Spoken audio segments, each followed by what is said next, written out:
Eh bien, vous savez comment Vinci et ses copains aéros essaient de nous le vendre? Eh bien, ils disent, non mais attendez, l'aéroport Notre-Dame-des-Landes, ça sera un aéroport vert parce qu'il y aura une ANMAP à l'intérieur. Ah non, mais ils ont peur de rien, hein. Il y a même Vinci qui a sorti que, de toute façon, vous savez, il y a des lois de compensation écologique. Si on artificialise des terres, on doit rendre en fait des terres plus naturelles qu'elles ne le sont déjà. Et Vinci s'est engagé. On va rendre plus naturelles des zones déjà naturelles. Ouais, ils vont apprendre, je sais pas moi, à des moineaux à faire de l'éco-construction, des ragondins à bouffer bio, ou à des lombrics à faire des chiottes secs. Oui, pas trop, mais ils ont peur de rien. D'ailleurs, vous avez Cécile Philippe, qui est la directrice, alors doctorante en sciences économiques et tout ça, donc elle est directrice d'un think tank qui s'appelle l'Institut Molinari. Elle avait dit à la télévision, elle avait fait mais écoutez, je ne comprends pas pourquoi on oppose agriculture bio et agriculture intensive. Je dirais même qu'elles sont même très complémentaires. Parce qu'effectivement, l'agriculture bio, c'est plus pour les réseaux de proximité, les relations de marché, les circuits courts, et puis l'agriculture intensive, elle exporte, et nous aussi on importe, et c'est ça qui est quand même extrêmement positif sur le marché. Oh putain. Vous voyez, ils ont peur de rien. Mais là où vous voyez en fait la vision de l'oligarchie, c'est-à-dire des grands corps d'État et des grandes entreprises, eh bien c'est dans un texte de loi qui est passé le 16 décembre 2010. La loi de réforme des collectivités territoriales. Alors vous avez le rapporteur de la loi au Sénat, qui est le sénateur-maire de Mâcon, qui s'appelle Jean-Patrick Courtois, et qui est quelqu'un de très urbain. Eh bien, il a dit au Sénat, il a dit rural, ce qui n'est pas encore urbain, mais qui finira par le devenir. Et il a dit aux défenseurs de la démocratie locale, il a dit, vous vous accrochez à quelque chose qui n'existe déjà plus. Ah ouais. Alors effectivement, alors que cette loi de réforme est appelée l'acte 3 de la décentralisation, bon, en fait, dans les textes, on voit bien que c'est l'acte 1 de la recentralisation. L'idée, ça n'est plus de définir les politiques locales à partir des acteurs et d'enjeux locaux, mais de les définir à partir d'enjeux et de stratégies nationales, européennes et supranationales. Et vous le voyez notamment sur ce que va devenir les EPCI, les établissements publics de coopération intercommunale, communautés urbaines, communautés d'agglo et communautés de communes. En fait, l'idée, c'est que, je ne sais pas si vous êtes au courant, hein, mais chaque commune, en théorie, doit déjà intégrer une intercommunalité. Hein, c'est une obligation et ça doit être réglé, en théorie, ça devrait déjà être réglé. Alors ça prend du retard, parce que c'est un petit peu mission impossible, ça devrait déjà être réglé. Et l'idée, en fait, elle est la suivante, c'est que la politique locale ne se fait plus au niveau communal, mais au niveau intercommunal. La commune restera finalement un lieu d'accueil administratif. Voilà, c'est tout. Mais pas un lieu où se décide la politique. Tant bien même que les Français adorent l'échelon communal. Selon une enquête du Cevipof, eh bien 72% des Français kiffent leur maire. Et grave. Et enfin, c'est aussi avec la création d'une deuxième EPCI, une quatrième EPCI, la métropole. Alors, ça va être quoi cette métropole? Eh bien, l'idée, c'est que la concurrence internationale, eh bien, nous impose de mettre les métropoles en concurrence entre elles. Et les métropoles, c'est-à-dire en France, alors hors du Grand Paris, je pense à Toulouse, à Marseille, à Nice, Lyon, Lille, Nantes, voilà, Bordeaux. Eh bien, ces métropoles vont pouvoir récupérer les compétences de la communauté urbaine, des communautés d'agglo environnantes, des communautés de communes, compétences du Conseil général, comme ça la politique du Conseil général va fusionner avec la politique de la métropole, des compétences du Conseil régional, et même chose, la politique de la région va fusionner avec les enjeux de la métropole, l'idée étant de créer de la croissance, pour créer de la richesse. pour créer une dynamique qui va créer de la croissance, qui va créer de la richesse et de la croissance. Croissance qui, et c'est le terme utilisé, ruissellera sur les territoires.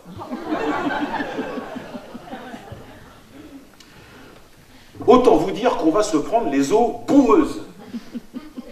Mais pas partout. Ah non, parce qu'il ne faut surtout pas casser le mythe de la ruralité éternelle, authentique, bucolique, champêtre, la terre qui ne manque pas, le bon vieux sens paysan.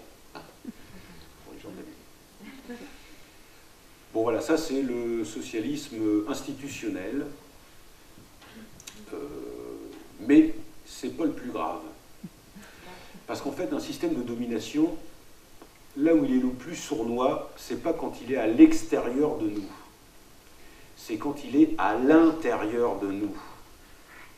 Quand on intériorise des schémas de domination.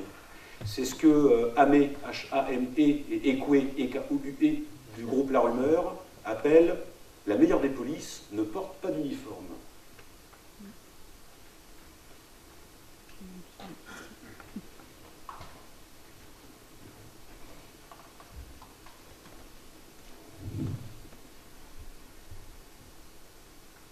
Quand j'étais petit, moi, en fait, j'avais une grosse verrue. Alors, une grosse verrue. Et puis, un coup, il y a ma mère qui me dit ouais, bon, bah, ta verrue, quand même, Hervé, il va bien falloir finir par l'enlever. Donc, on va voir le docteur. Bondou, c'est celui qui m'a fait naître. Alors, bon, bah, on va voir le docteur Bondou. Alors, le docteur Bondou, bon, bah, il dit oui, donc on va mettre des produits, tout ça. Bon, alors, bon, feuille de soins, sécurité sociale, et vous revenez dans un mois. Bon, on revient dans un mois, la verrue, elle avait toujours pas bougé. Le docteur Bondou, il fait pas de problème, on va mettre d'autres produits, un autre protocole, donc feuille de soins, sécurité sociale, et vous revenez dans 2 mois. 2 mois après, la verrue, elle avait toujours pas bougé. Alors là, le docteur Bondou, il est pas fou, il fait oh là là, c'est plus de mon ressort, va falloir aller voir un dermatologue. Alors on va voir le dermatologue. Et puis bah, le dermatologue, il met tout un truc en place. Alors moi, je ne me souviens plus trop ce qui s'était passé, mais en tout cas, bref, au bout de près de 2 ans, eh ben, la verrue, elle avait toujours pas bougé. Et là, il y a ma mère à table qui fait bon, ta verrue quand même, va falloir quand même faire quelque chose, on va aller voir Pépé.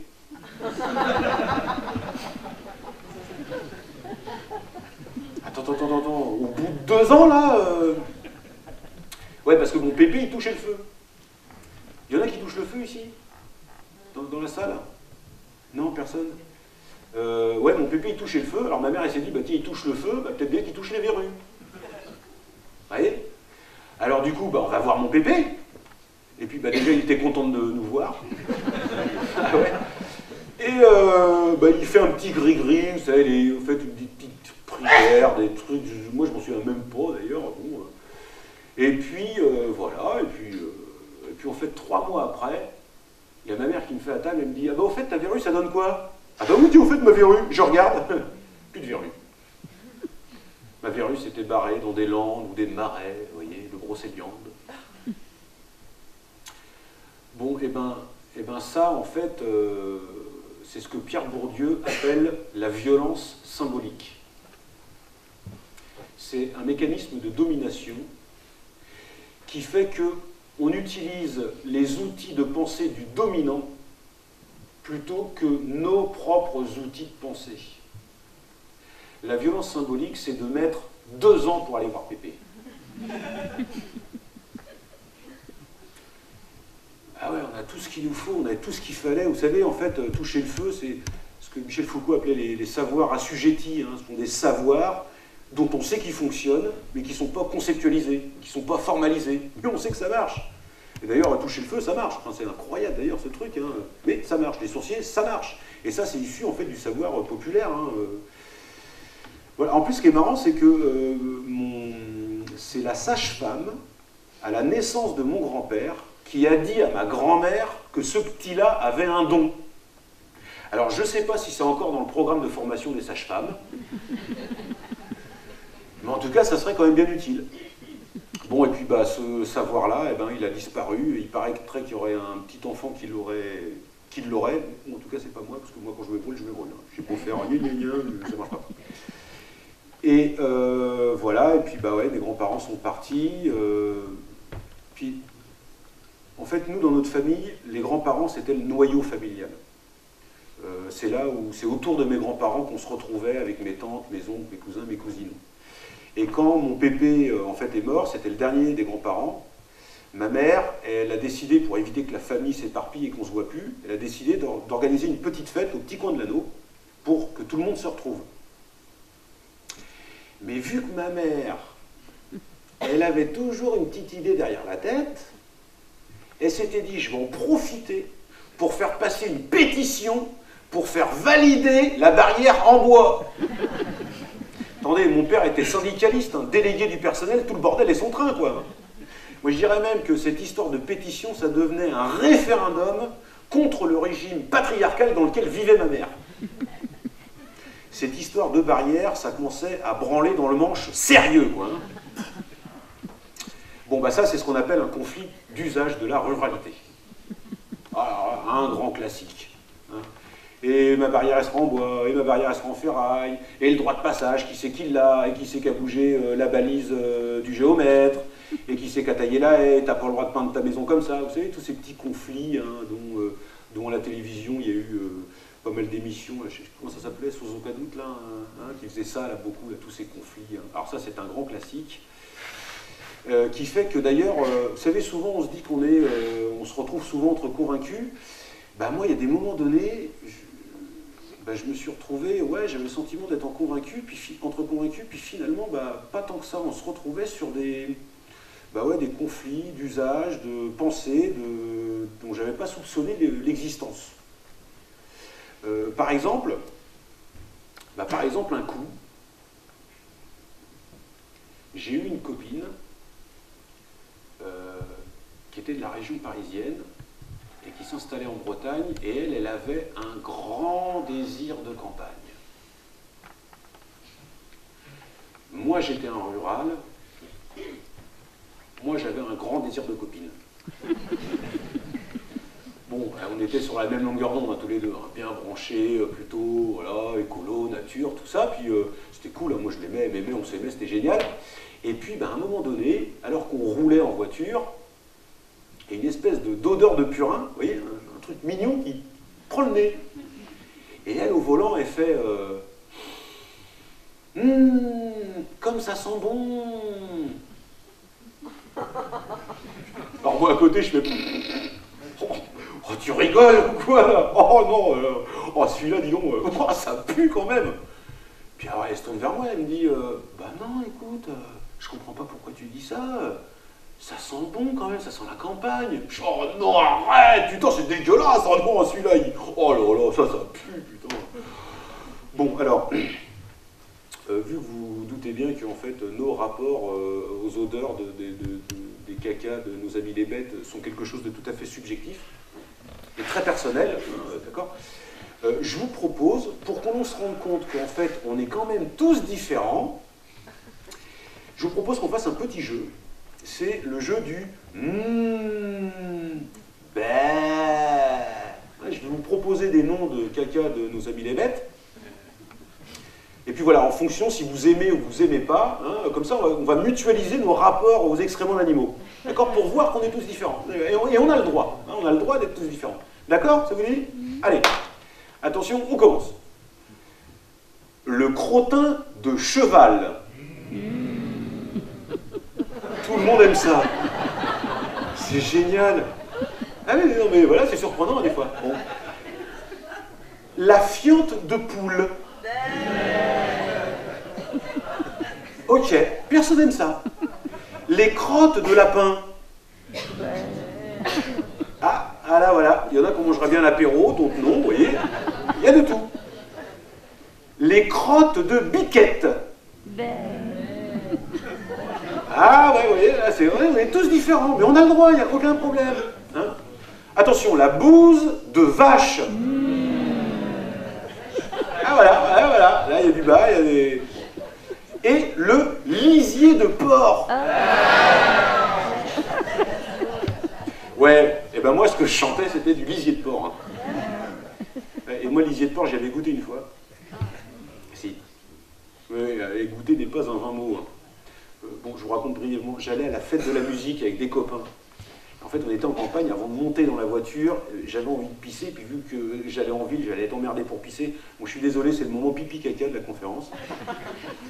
Je me suis dit, tiens, je vais aller pisser, sur le bord enfin, dans le fossé. Alors, je vais dans le fossé, je me mets à pisser, puis en fait, au loin, il y avait l'agriculteur du coin qui était en train de dépendre. Et le tracteur, la tonne à lisier, puis une belle vague derrière. D'ailleurs, une vague que l'on ne peut pas surfer. Hein. Mais c'est vachement beau à voir, hein, d'ailleurs. Hein. Et si vous tapez épandage sur Google ou YouTube, hein, une fois je suis tombé sur une vidéo, ça fait 20 minutes. Pendant 20 minutes, tu vois des tracteurs qui épandent, et ils épandent par là, et ça épand. Hein. Il y en a qui adorent ça. D'ailleurs, j'ai une collègue qui est toujours d'ailleurs prof en lycée agricole, et qui disait, bah, moi au début quand je suis arrivé, bah, j'entendais des élèves qui disaient, ouais, bah, moi j'ai un poster de John Deere, il est comme ça. Et l'autre élève qui disait, ah ouais, bah, moi j'ai un poster de John Deere, il est comme ça. Et elle disait, moi je connaissais pas ce chanteur. Bon, alors je pisse. C'est bon, tout le monde, John Deere, vous voyez c'est qui? Bon. Alors je pisse, donc je regarde le beau spectacle, donc j'étais assez loin quand même, hein. Et puis il y a un moment donné, bah, bourrasque devant, et là...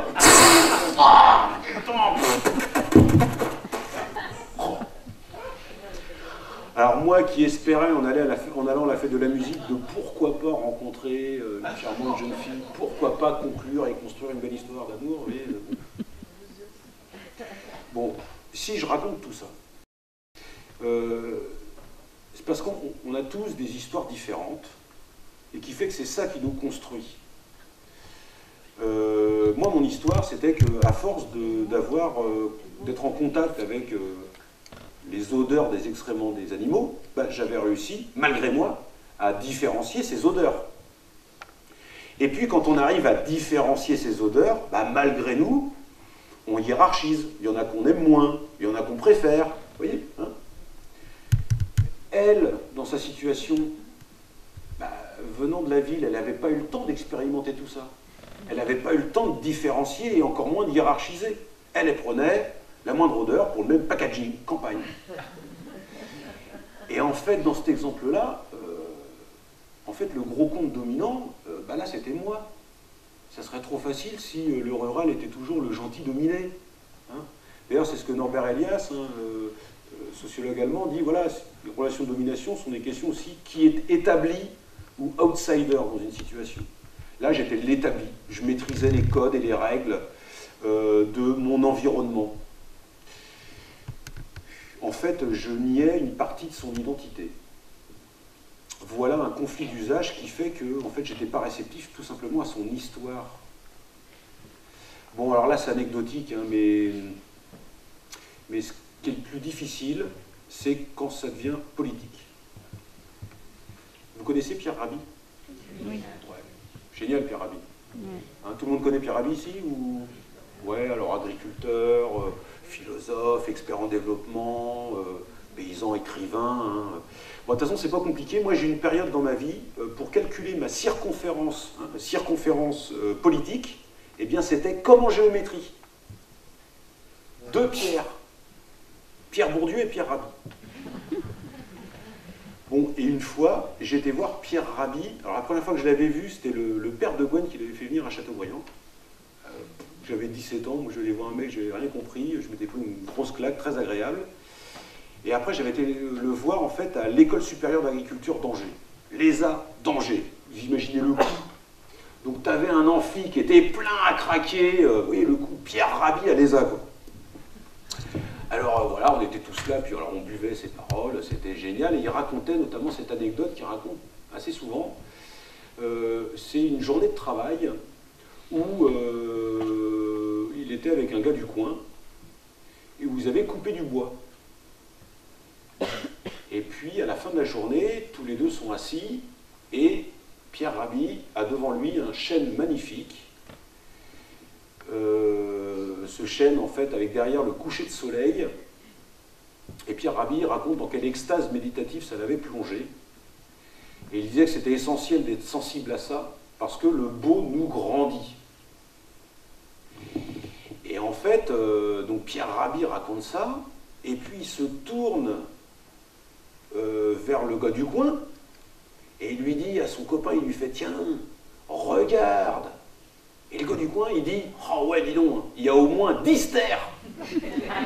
Et donc, tout le monde se marre, parce que c'était la volonté de Pierre Rabhi, vous voyez, c'est de raconter une blague, on rigole. Mais moi, du coup, je me dis, mais pourquoi on rigole? Et puis, à quoi ça sert de rigoler de ça? Et parce qu'en fait...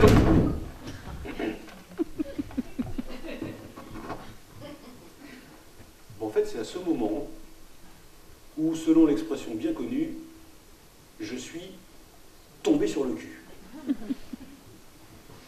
Bah oui, parce que, bon, si un chêne, dans un coucher de soleil, on trouve ça beau, bah oui, c'est sûr, on peut le comprendre et le concevoir. Et si on se posait la question de qu'est-ce qu'on peut trouver ça beau dans un chêne qui se transforme en distère? Et bien ça, je l'ai trouvé dans un bouquin, La culture ouvrière.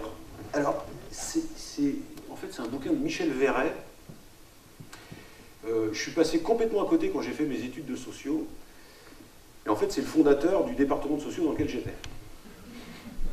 Et j'ai redécouvert bien après. Et Michel Verret, bah, finalement, nous propose qu'est-ce que, en fait, ce monsieur pouvait trouver beau dans un chêne qui se transforme en distère. Bon ouvrier. Le bon ouvrier est plus près du critère du bien faire que du bien penser. Bon boulot. Le travail propre, tranquille, respecté. Beau boulot. C'est du côté de l'œuvre quand elle est belle. Belle, c'est-à-dire tout bonnement finie. Fini comme terminé, fini comme accompli. Car la beauté n'est rien d'autre que cet accomplissement.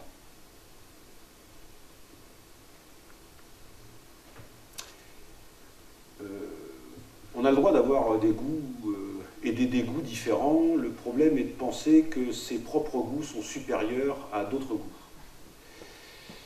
Comme dit Bourdieu, on a les goûts et les dégoûts de sa position de classe. Du coup, là, on voyait bien, en fait, ce monsieur était dans un goût plutôt inférieur, considéré comme inférieur. Pourtant, moi, je me souviens, dans ma famille, mon père m'avait toujours montré, regardez, tiens, regarde-moi ça, ça, c'est une belle soudure. Ou alors, tiens, ça, c'est de la belle mécanique. Ou t'as vu ce beau mur, la maçonnée? Ou alors même une bonne confiture de prunes dont moi, j'avais horreur, mais ma mère était tellement contente d'accomplir cette confiture.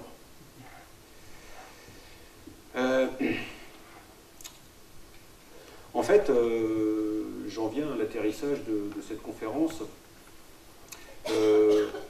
Grâce à la famille de Gwen, eh bien, finalement, j'ai ouvert les yeux sur l'écologie en général. Et j'en suis super content et j'en ai pas démordu. Et grâce à ma culture familiale, plutôt ouvrière, populaire et rurale, eh bien, j'étais ouvert sur le syndicalisme, l'action syndicale et la sensibilité, je dirais, aux classes populaires. C'est-à-dire, en gros, j'ai une approche verte et rouge. En fait, j'ai toujours le cul entre deux chaises, mais franchement, eh bien moi, je suis content avec le cul entre deux chaises. Et je ne vais pas en démordre. Ouais, parce que pour répondre en fait à la double catastrophe auquel on assiste, écologique, on ne va pas se faire déprimer ce soir, hein, mais quand on pense à la qualité de l'eau, à la qualité de l'humus et à la disparition de l'humus, la santé des abeilles, les OGM, les gaz de schiste, enfin bref, vous voyez tout le topo. Quand on pense aussi à la catastrophe sociale, hein, les inégalités qui augmentent, la privatisation de la démocratie par l'oligarchie, l'ascenseur social qui est en panne depuis bien longtemps. D'ailleurs, ça fait marrer, c'est l'ascenseur social. Mon père était ouvrier d'usine, et ben, au même âge que moi, il mettait 1/10 de son salaire pour se loger. Moi, je suis bac plus 5, je mets 1/3 de mon salaire pour me loger. Vous voyez, elle est où l'ascension sociale? Eh bien, franchement, pour répondre à cette double catastrophe et envisager une véritable alternative rouge et verte, eh bien, moi, je ne vois pas comment on peut se payer le luxe de se passer de la majeure partie de la population française, c'est-à-dire des classes populaires.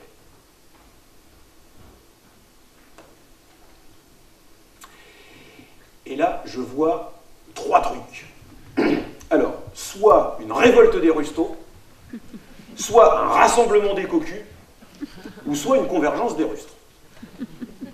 Alors, rassemblement des cocus. Alors ça, c'est un terme de Dominique Vidal, du Monde Diplo. En fait, c'est un rassemblement qui pourrait se faire par les déçus de l'hollandisme, du sarkozysme, du chiracisme, du jospinisme, du mitterrandisme, du communisme, de l'écologisme bobo, rassemblement sous le vote Front National. Alors vous allez me dire peut-être, ouais, mais bio, le Front National, ils sont pas trop basés bio, hein.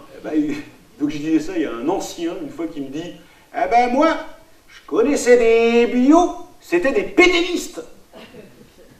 Et effectivement, il faut se souvenir qu'il y a tout un courant de l'agriculture biologique, notamment le paysan biologiste de Georges Racineux, qui a habité Châteaubriand, hein, et qui représentait en fait ce courant de l'extrême droite qui défendait les valeurs traditionnelles de l'agriculture et de la famille. Hein.